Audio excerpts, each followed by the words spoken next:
పెట్టాలి రేవంత్ రెడ్డికి, ఇట్లా చెప్పు మెడగట్టాలి. బాగా చేస్తాడు రేవంత్ రెడ్డి. మాకు ఎప్పుడు లేదు. మాది రేగుల తండ కొడగళ్ళ మండలం.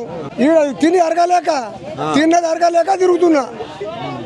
ఈ రేవంత్ రెడ్డి గెలిచిన కాడ నుంచి కేసీఆర్ ఉన్నప్పుడే మంచిగా ఉండే. మొక్కాలే ఆయన. ఏ షాపులో చూడు ఊరిగా బస్తా 2 తీసుకుందాడు 10 తీసుకోపోవా అని మాట్లాడేది. ఇప్పుడు ఒక్క బస్తా తీసుకుందామంటే గతి లేదు. ఇప్పుడు మరి ఎట్లా మరి యూరియా వేయకపోతే పంట పండుతుందా? పంట ఇంకా 2 బస్తాలు ఎక్కువ పడుతుంది. ఊరి వేయకపోతే ఎక్కువ పడుతుంది. ఊరి వేసేది ఒక పడుతుంది అండి. అంతేనా? ఇప్పుడు రేవంత్ రెడ్డి ఇస్తాడు కదా, పొల్లు పడుతుంది. పొద్దున 6 గంటలకు వచ్చినాం. 5 గంటలకు వస్తే ఈ టైం దాకా ఒక బస్తా గతి లేదు.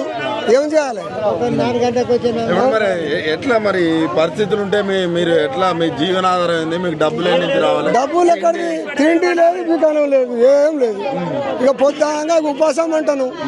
ఇక ఒక బస్తాను ఇస్తారని అంటే ఒక బస్తా గతి లేదు. ఈశ్వర్ రెడ్డి మంచిగా గెలిచింది, అమెరికాలో పడ్డది. ఇక ఏమున్నది మా బతుకు? అదే దగ్గర రావు సార్ ఉంటే, అదే కేసీఆర్ ఉంటే అది మంచి పరిపాలన ఉండే.